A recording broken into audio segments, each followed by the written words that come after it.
आज रोटी बनाते बनाते मैंने सोचा चलो आपको एक कहानी सुनाती हूँ, रियल लाइफ से जुड़ी है। जो कहानी मतलब ऐसी है, जो चार दोस्तों की कहानी है, जिसमें रमेश जो था ना वो इतना जल्दी मतलब उसने सक्सेस हासिल किया। जीवन में जो चाहा उसने वही पाया, पर इसकी कीमत उसे अपनी जान देकर चुकानी पड़ी। तो आगे आप कहानी सुनिए और कहानी से कुछ सीख भी लीजिएगा। तो चलिए आगे कहानी सुनाते हैं। राधे राधे दोस्तों, कैसे हो आप लोग? आशा करती हूँ आप लोग अच्छे होंगे और मैं भी बहुत अच्छी हूँ। तो चलिए आज रमेश की कहानी सुनाते हैं। तो चार दोस्त थे, जिसमें एक जो रमेश था, कॉलेज में चारों दोस्त एक साथ उन्होंने पास आउट किया। तो कॉलेज का आखिरी दिन था, तो दोस्तों ने सोचा कि चलो आज इसके बाद फिर अपने अपने कामों में, जॉब में बिजी हो जाएंगे, फिर अभी मिलना नहीं होगा बहुत दिनों तक। तो चलो कहीं घूम कर आते हैं। तो उन्होंने ऐसे ही उसके उनके कॉलेज के आसपास ही बाज़ार में वो घूमने गए, पहाड़ थे वहाँ घूमने गए। तो घूम कर आ रहे थे, तो वहाँ एक मंदिर था, माँ काली का मंदिर था। तो वहाँ पर उन्होंने घूमा, बहुत इन्जॉय किया पूरा दिन। उसके बाद एक दुकान में, एक नहीं बहुत सारी दुकान थे जहाँ पर मतलब जैसे काला जादू, टोना टोटका वाले मतलब किताबें बिक रही थी। तो क्यूरियोसिटी होती है ना कि चलो देखते हैं किताब में क्या लिखी हुई है। तो किताब ऐसे ही चारों दोस्तों ने किताब को देखा, तो कि सभी ने कहा कि नहीं नहीं, ये सब किताब बिल्कुल भी अच्छे नहीं है, इसे नहीं पढ़ना है।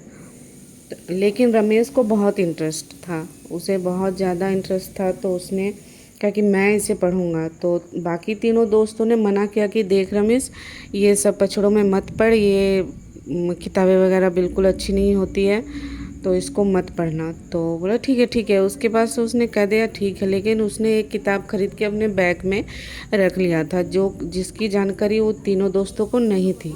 उसके बाद अपने अपने घर चले गए, रमेश भी अपने घर आया। आने के बाद वो किताब को मतलब लगातार पढ़ता रहा, पूरी किताब उसने ख़त्म की। और उसमें जो भी चीज़ें लिखी हुई थी, जिस जिस उपाय लिखे हुए थे, मतलब बहुत तरह के चीज़ें लिखी हुई थी, जो उसने सारी चीज़ें अप्लाई की। मतलब उसे क्यूरियोसिटी थी बहुत ज़्यादा कि मुझे ये सारी चीज़ें करनी है, और मैं हासिल करके देखता हूँ कि किताबी बातें हैं या फिर सच भी होती है।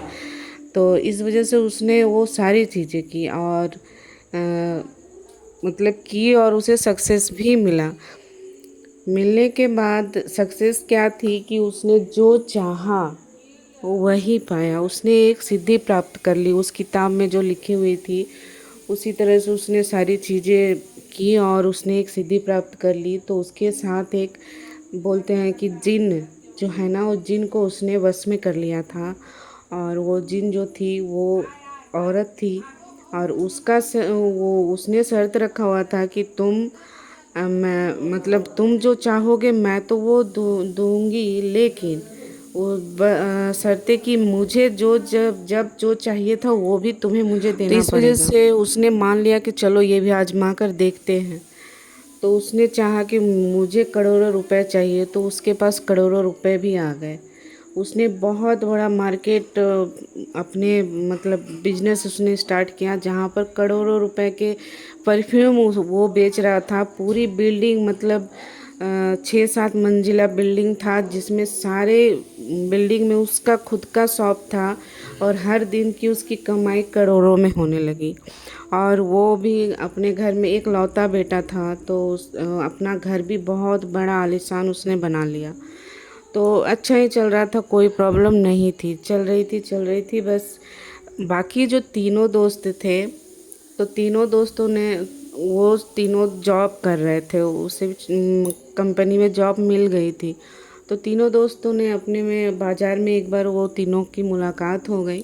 तो उन्होंने कहा कि अरे रमेश से बहुत दिनों से मुलाकात नहीं हुई है, हम लोगों की तो मुलाकात हो गई, चलो एक बार उससे मिलकर आते हैं। बाकी तीनों दोस्त आसपास ही रहते थे, वो महीने में एक आध बार उन लोगों की मुलाकात हो जाती थी, लेकिन फ़ोन में भी बात हो जाती थी। लेकिन रमेश से इनकी कोई कांटेक्ट नहीं थी, क्योंकि इसका घर थोड़ा दूर था। तो नहीं मिल पाते थे और फ़ोन नंबर भी उनके पास नहीं था। तो उसने कहा कि चलो वो क्या कर रहा है ये तो हम लोगों को खबर ही नहीं है, चलो दोस्त एक बार फ्री होके मिल कर आते हैं। तो तीनों ने तय किया, तो संडे के छुट्टी के दिन वो तीनों दोस्त रमेश से मिलने गए उसके घर। तो रमेश तो घर में था नहीं, और उसकी मम्मी थी। तो मम्मी से उन्होंने पूछा कि आंटी रमेश कहाँ है। तो उसकी मम्मी जी ने कहा कि वो तो शॉप अपने शॉप पे है। तो आओ बेटा बैठो, कैसे हो तुम लोग, बाकी सब ठीक ठाक, घर का हाल चाल उन्होंने लिया। और घर के हालात देखकर बाकी दोस्तों ने पूछा कि आंटी जी घर के हालात तो काफ़ी बेहतर हैं, तो हमारा दोस्त रमेश कर क्या रहा है। तो आंटी ने कहा कि अरे भगवान की कृपा बहुत है, जो मेरा बेटा बहुत अच्छा कमाता है, बहुत बड़ा बिजनेस उसने बना लिया है, उसने कहीं जॉब नहीं किया, खुद का बिजनेस चालू किया है। तो मैं उसे फ़ोन करके बोल देती हूँ कि तुम लोग आए हो, तो वो जल्दी आ जाएगा और तुम लोगों से मिल लेगा। तो तीनों दोस्तों ने कहा चलो अच्छी बात है। तो आंटी ने रमेश को फ़ोन किया कि बेटा तुम्हारे 3 दोस्त कॉलेज के आए हैं तुमसे मिलने के लिए। तो वो बोला कि अरे वाह, वो भी मिलने के लिए बेचैन था। तो उसने कहा कि ठीक है माँ, उनको बिठाओ मैं आता हूँ। तो रमेश जल्दी ही उस दिन घर आ गया, दोस्तों के लिए गिफ्ट लेकर आया, एक मोबाइल, जो 1.5 लाख दाम मोबाइल का, जो मोबाइल उसका मोबाइल का भी शॉप था। तो अपने दोस्तों के लिए मोबाइल और लैपटॉप उसने गिफ्ट में अपने तीनों दोस्तों के लिए लेकर आया और तीनों दोस्तों को गिफ्ट दिया और बहुत सारी बातें की। तो तीनों दोस्तों ने कहा कि अरे बाप रे, इतनी कीमती चीज़ें तू हमें दे रहा है, इतना मतलब क्या तू बिजनेस करता है कि इतना पैसा तू कमा रहा है। तो उसने कहा कि हाँ मैं कमा रहा हूँ, तुम लोग भी कमा सकते हो, जॉब में क्या रखा हुआ, बिजनेस करो। तो दोस्तों ने कहा कि अरे बिजनेस में लगाने के लिए तो हमारे पास इतने पैसे नहीं हैं। तो बोला कि अरे पैसे की चिंता क्या करते हो, मैं दूंगा पैसे, मैं इन्वेस्ट करता हूँ, तुम लोग कमाओ, बाद में फिर मुझे वापस कर देना। तो तीनों दोस्त तो भी खुश हो गए, बोले कि हाँ ठीक है। लेकिन एक ने कहा, एक का जो रवि नाम था, उसने कहा कि नहीं नहीं, मुझे मैं जॉब में ही खुश हूँ, मुझे यही ठीक है, मुझे बिजनेस नहीं करना है, मुझे कोई आइडिया नहीं है, मुझे बिजनेस नहीं करना है, मैं नहीं लूँगा पैसे। वो चारों बातें ही कर रहे थे, पुरानी अपनी कॉलेज की बचपन की सारी बातें कर ही रहे थे। तब तक रवि के फ़ोन में कॉल आया, उसकी मम्मी की अचानक से तबीयत ख़राब हो गई। तो उसने कहा कि तुम दोनों तब रमेश के घर में बातें करो, मैं मुझे अभी निकलना पड़ेगा। तभी रमेश ने कहा कि चलो मैं तुम्हें ड्रॉप कर देता हूँ। तो रवि ने कहा कि नहीं नहीं, मैं चला जाऊँगा, तो मैं फिर कभी आऊँगा तुमसे मिलने के लिए। हाँ, मुझे भी देखना है कि तुम क्या बिजनेस करते हो, कहाँ पर तुम्हारी शॉप है, मुझे देखना है। तो आज तो नहीं हो पाएगा, मैं फिर किसी दिन आऊँगा। ऐसे बोलकर रवि चला गया। बाकी दोनों दोस्त वहीं पे बातें कर रहे थे। तो फिर रमेश ने कहा कि आज रह जा, कल जाना, चल मैं अपना शॉप दिखाता हूँ, देख ले, और ढेर सारी बातें करते हैं। आज तो संडे है, तो आज के दिन रह जा मेरे घर पे, कल चले जाना। तो दोनों ने कहा कि नहीं नहीं, रहना नहीं है, चलो शाम तक रह जाते हैं, दोपहर का खाना वगैरह आज तुम्हारे घर में ही खा लेंगे, आंटी के हाथ का बना हुआ खाना। तो चल बाकी अभी तेरी शॉप देख कर आते हैं। तो दोनों दोस्त गए शॉप देख कर। तो उन्होंने बहुत आश्चर्य हो गए कि बाप रे, इतनी जल्दी रमेश ने इतना पैसा कहाँ से कमाया, कहाँ से इतना पैसा इन्वेस्ट करने के लिए लाया है। तो उसने पूछा, तो रमेश ने कहा कि अरे बाबा, तुम भी कर सकते हो, मैं तो कह रहा हूँ ना कि मैं पैसे दूंगा, तुम बिजनेस करो, चलो 5 लाख रुपए से स्टार्ट करो।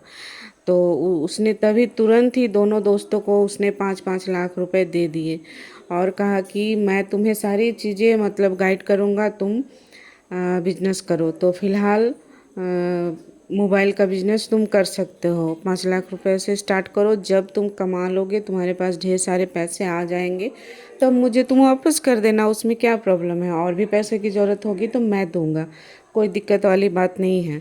तो दोनों दोस्त काफ़ी खुश हो गए और उसने उसे शॉप से जाते हुए फिर घर आया। उन्होंने ना खाना वाना खा कर जब वो जाने लगा, तो रमेश ने उसे एकदम छोटी सी बोतल, मतलब जैसे 2-3 ड्रॉप ही होंगे, इतनी छोटी सी बोतल, जो परफ्यूम इत्र होती है ना, उसने दोनों दोस्तों को दिया। तो दोनों दोस्तों ने कहा कि अरे ये तो तेरी शॉप में तो मैंने देखा बहुत ये है, मतलब परफ्यूम की भी तूने दुकान खोली हुई है तो इसका मतलब कितना कीमत बता सकता है? बहुत छोटी सी बोतल। तो बोले कि इस एक इतनी छोटी सी बोतल के 2.5 लाख रुपए दाम है। तो इसने आश्चर्य होकर बोला कि अरे बाप रे, इतना कीमती सामान तो कहाँ से मिलता है तुझे? तो उसने कहा कि सब मैं बताऊंगा, फिलहाल तो तू बिजनेस स्टार्ट करने के लिए तो रेडी हो जा, ठीक है। तो दोनों दोस्तों ने कहा कि ठीक है, मैं घर जाता हूँ, अपने पेरेंट्स से बात करूँगा और फिर मैं कब स्टार्ट करता हूँ, कौन सा बिज़नेस करूँगा, वो मैं तुझे आकर फिर मैं बताऊँगा। तो रमेश ने कहा ठीक है। तो वो दोनों दोस्त घर चले आए। घर आने के बाद फिर शाम के टाइम रात को रवि को कॉल किया। वो दोनों दोस्त ने उसकी मम्मी के हालचाल पूछने के लिए कि आंटी जी कैसी हैं, ऐसी तबीयत ख़राब हो गई थी। तो रवि चला गया था घर। तो उसने पूछा तो बोले कि हाँ माँ अभी ठीक है, बेहतर है। तो तूने क्या बिजनेस के लिए पैसे लिए क्या? रवि पूछ रहा है। तो दोनों दोस्तों ने कहा कि हाँ हाँ, उसने 5 लाख रुपए दिए, लैपटॉप, मोबाइल गिफ्ट दिया। तूने तो कुछ भी नहीं लिया उससे, उसे शायद बुरा लग रहा था, लेकिन तूने तो कोई गिफ्ट नहीं लिया रमेश के पास से, लेकिन हमने तो लिया और 5 लाख रुपए भी लिए ताकि बिजनेस कर सके। तो रवि ने कहा कि नहीं, ये ठीक बात नहीं है। वो पैसे कमा रहा है, उसने मेहनत से पैसे कमाए हैं, तो इस तरह से पैसे लेना अच्छी बात नहीं है। तो जॉब तो कर ही रहे हो ना, इतना पैसे की क्या ज़रूरत है? हमारी जो ज़रूरत है वो तो पूरी हो ही जाती है, और कुछ तो सेविंग भी कर ही लेते हैं। तो उतना करोड़ों रुपया कमा कर क्या करेंगे? जितना है वही बहुत है। तो ये अच्छी बात नहीं है। वो तो अपने दोस्त के हिसाब से मदद करना चाहता है, लेकिन हमें तो अभी मदद की ज़रूरत नहीं है। हम तो जॉब कर रहे हैं ना, ऐसी तो बात नहीं है कि पैसे हमारे पास बिल्कुल भी नहीं है। तो ये बिल्कुल भी ठीक नहीं बात है। तो तुम वापस कर दो पैसे, देखो मुझे तो सही नहीं लग रहा है। तो और ये भी सोचो कि इतनी जल्दी वो पैसे कहाँ से लाया, कि किधर से लाया, कैसे? तो ये तो मुझे बहुत ही मतलब आश्चर्य वाली बात लग रही है। तो इसके पीछे का रहस्य पहले जानो, उसके बाद ही तुम पैसे लेना। और अगर तुम्हारा बिजनेस ठीक नहीं चला तो फिर कैसे पैसे वापस करोगे? तो उसमें से एक दोस्त ने कहा कि हाँ ये तो ठीक ही बोल रहा है, तो मैं कल ही पैसे जाकर वापस कर दूंगा। और एक दोस्त ने कहा कि नहीं भाई, मैं तो करूँगा, मैं तो पैसे वापस नहीं करूँगा, मैं बिजनेस करूँगा। उसने तो कहा है कि जब पैसे होंगे तब देना, और उसने ये भी कहा है कि अगर नहीं भी देगा तो भी चलेगा, तो मेरा दोस्त है। तो मुझे इस बात की टेंशन नहीं है कि पैसे अगर डूब गए तो अगर मैं नहीं रमेश को दूंगा तो वो बुरा मान जाएगा। तो नहीं, मैं तो रखूँगा पैसे, मैं बिजनेस करूँगा। तो अब वो रवि क्या कर सकता है? दूसरे दिन और एक दोस्त है, उसने तो जाकर रमेश को पैसे वापस कर दिए। तो रमेश को बहुत बुरा लगा, सारी चीज़ें उसने वापस कर दिए। तो उसने कहा कि अरे ये तो अच्छी बात नहीं है, मैंने तुम पर भरोसा किया, तुम मुझ पर भरोसा नहीं कर सकता, मैं तुझे, ताकि तू भी बड़ा आदमी बन जाए, इस वजह से मैंने तुझे पैसे दिए। तो उसने कहा कि नहीं नहीं भाई, जब मुझे ज़रूरत पड़ेगी ना तो मैं तुझसे मांग लूँगा, लेकिन फ़िलहाल मुझे बिजनेस भी नहीं करना और पैसे की ज़रूरत नहीं है। तो उसने सारी चीज़ें, उसके गिफ्ट वगैरह जो भी था, इत्र वगैरह सारे चीज़ें वो वापस करके वो दूसरे दिन ही चला आया। और एक दोस्त था जो उसने वापस नहीं किया था। तो उसने जो इत्र रमेश ने दिया था ना, उस इत्र को उसने कहा कि 2.5 लाख रुपए इतनी दाम है, लेकिन फिर भी मैं इसे सूंघ कर थोड़ा देखता हूँ, थोड़ा बदन में लगा कर भी देखता हूँ, इसकी परफ्यूम मतलब सुगंध कितने दिनों तक रहती है। तो उसने थोड़ा सा अपने बदन पे लगा लिया और सूंघा भी। उसके बाद से उसमें भी मतलब अलग तरह की मतलब जैसे रौनक आ जाती है ना चेहरे पे, ऐसे आने लगी। और वो भी बिजनेस के लिए मोबाइल का दुकान उसने खोला, और जिसमें उसकी बहुत ज़्यादा बिक्री होने लगी। बहुत कस्टमर आ रहे थे, बहुत पैसे वो कमाने लगा। तो वो भी बहुत खुश हुआ कि देखो वो दोनों तो पता नहीं क्या रमेश को समझ रहे थे, देखो मेरा तो अच्छा चल रहा है। ऐसे करते करते एक दिन क्या हुआ कि इत्र की बोतल ख़त्म हो गई थी, और अचानक से उसकी तबीयत भी ख़राब होने लगी। और वो रात को ऐसे सोया हुआ था, तो उसके पास अचानक से एक बहुत ही भयानक एक चेहरा आकर उसे, मतलब सिर्फ चेहरा दिख रहा था, उसकी पूरी बॉडी बिल्कुल भी नहीं थी, धुएं की जैसी दिख रही थी। और उसके पास आके बोल रहा था कि तू तू मुझे अपना खून दे तो मैं तुझे सब कुछ दूंगा, तू जो चाहेगा मैं दूंगा, रमेश को मैंने दिया है, तुझे भी मैं दूंगा। तो मुझे तेरा खून चाहिए, तेरे पिताजी का खून चाहिए। तो ये तो उसने वो बहुत ज़ोर से डर गया और मतलब अचानक से उठकर बहुत घबराने लगा कि अरे ये क्या हो रहा है मेरे साथ। फिर मतलब वो इतना डर गया कि उसको उस रात नींद नहीं आई। फिर दूसरे दिन वो मतलब डर की वजह से उसे पूरा दिन वही टेंशन में रहा कि ये क्या हो रहा है मेरे साथ अचानक से। तो फिर रात को फिर शाम के वक्त तो ऐसे उसे महसूस होने लगा कि हर वक्त उसके साथ कोई है और उसे बार बार जैसे कानों में आकर बोल रहा है कि मुझे तेरे पिताजी का खून चाहिए, मुझे तेरे पिताजी का खून चाहिए, तू मुझे खून ला कर दे, नहीं तो मुझे मैं तुझे मार डालूँगा, मैं तुझे मार डालूँगा, ऐसे करके वो बोलने लगा। तो उससे बहुत तो घबराहट होने लगी। वो जल्दी से जाकर अपने दोनों दोस्तों के साथ ये बातें सारी शेयर की। शेयर करने के बाद दोनों दोस्तों ने कहा कि देखा रवि ने कहा कि देखा, मैं जानता था कि ऐसी कोई बात हो सकती है, इस वजह से मैंने मना किया था कि कुछ भी मत ले, कुछ भी मत ले, लेकिन तूने मेरी बात नहीं मानी। अब फंस गया ना, तो चल उसकी जो भी सारी चीज़ें हैं उसे वापस करके आ और चल किसी मतलब पंडित जी के पास जाते हैं और झाड़ फूँक कराते हैं। तो बोला कि हाँ ठीक है, तू ठीक ही बोल रहा था। तो उसने अपना बिजनेस भी बंद किया और जो इत्र की बोतल थी वो मोबाइल, लैपटॉप और 5 लाख रुपए वो भी उसने रमेश को वापस करने चला गया। उसके बाद रमेश को उसने दिया कि देख भाई, मुझे ये सब सारी चीज़ें नहीं चाहिए और मैं बिज़नेस बिल्कुल भी नहीं करना चाहता हूँ, तू बुरा मत मानना, लेकिन मैं नहीं चाहता बिज़नेस करना, मैं जॉब में ही ठीक हूँ। ऐसे बोलकर वो तो ज़्यादा देर खड़ा भी नहीं हुआ और वापस चला आया। रमेश को बहुत बुरा लगा कि ये क्या बात हो गई, मैंने तो उसे अच्छे के लिए दिया था लेकिन इसने ऐसा क्यों किया। तो चलो वहाँ तक तो ठीक थी। बाकी तीनों दोस्त फिर अपने अपने लाइफ में बिजी हो गए। उसने झाड़ फूँक कराई तो उसे पता चला कि जो रवि ने उसे रमेश ने जो उसे इत्र दिया था वो जिन के द्वारा दी गई इत्र थी, जिसकी वजह से वो इत्र जो भी लगाता वो जिन उसके पीछे पड़ जाता और उसे मतलब धन दौलत देने के बदले परिवार में किसी न किसी का खून चाहिए होता है। तो इस वजह से उसकी शर्त यही रहती है कि मैं तो सब कुछ दूंगा लेकिन मुझे खून देना पड़ेगा, परिवार में से ही किसी का देना पड़ेगा। तो इस वजह से उसने तावीज़ वगैरह भी लगवाई। वो एक बार ही उसने उस परफ्यूम को यूज़ किया था, वो तुरंत ही उसने वापस कर दिया और झाड़ फूँक कराने के बाद, बहुत कोशिश करने के बाद वो ठीक हो गया। फ़िलहाल तो वो ठीक ही है। तो कुछ दिनों बाद फिर ये हुआ कि तीनों दोस्त अपने अपने जीवन में व्यस्त हो गए। उसके बाद एक दिन अचानक से कुछ सालों बाद रमेश के पिता को रवि ने एक दुकान में, मेडिकल शॉप में उसने देखा। तो देखा कि अरे, और जो अंकल थे ना वो काफ़ी दुबले हो गए थे, काफ़ी मतलब उनको कमज़ोरी लग रही थी देखने में और बहुत ज़्यादा दुखी थे। तो रवि ने जाके पूछा, अंकल कैसे हो आप, मैं रमेश का दोस्त बोल रहा हूँ, आप कैसे हो और रमेश कैसा है, कुछ साल हो गए उससे फिर मिलना नहीं हुआ, आंटी जी कैसी हैं, वो हालचाल पूछ रहा था। तभी रमेश के जो पिता है वो काफ़ी दुखी हो गए, रोने लगे, बोले कि बेटा मैं बहुत परेशान हो गया हूँ, अब तो मुझे लग रहा है कि अब मेरा ये शरीर छोड़कर जाने का मन कर रहा है, मुझे बिल्कुल भी अच्छा नहीं लग रहा है, मैं अकेला हो गया हूँ। और तो तभी रवि ने कहा कि ऐसा क्यों, ऐसा मतलब आप क्यों बोल रहे हो, रमेश तो काफ़ी उसकी लाइफ तो अच्छी चल रही थी, तो अचानक से क्या हो गया। तभी रमेश के पिताजी ने कहा कि देखो बेटा, आज 1 साल पहले ही मेरा बेटा और मेरी पत्नी दोनों चल बसे हैं। मेरा बेटा रमेश जो लंदन गया हुआ था अपने बिजनेस के सिलसिले में, उधर से आते वक्त ही उसे उसकी मतलब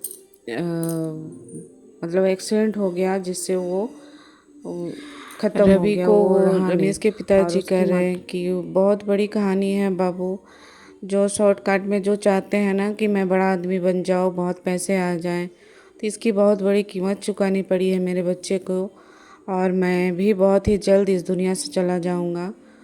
तो इसके पीछे बहुत बड़ी कहानी है, तो मैं तुम्हें बताता हूँ। तो चलिए दोस्तों, अगर आपको इसके बाद की कहानी जाननी है कि रमेश के साथ क्या हुआ, उसकी मौत कैसी हुई, उसकी मम्मी का और पिताजी की हालत ये कैसे हुई है, तो ये जानने के लिए आप सेकंड पार्ट ज़रूर देखें। तो नेक्स्ट पार्ट में मैं आपको आगे की कहानी सुनाऊंगी। तो पूरा वीडियो देखने के लिए थैंक यू सो मच। कहानी सुनने के लिए अगर आप लोगों को थोड़ा सा भी अच्छा लगा हो तो आप लोग ज़रूर से मेरे वीडियो पर लाइक शेयर और सब्सक्राइब ज़रूर से करें और प्यारा प्यारा कमेंट करें। तो थैंक यू सो मच।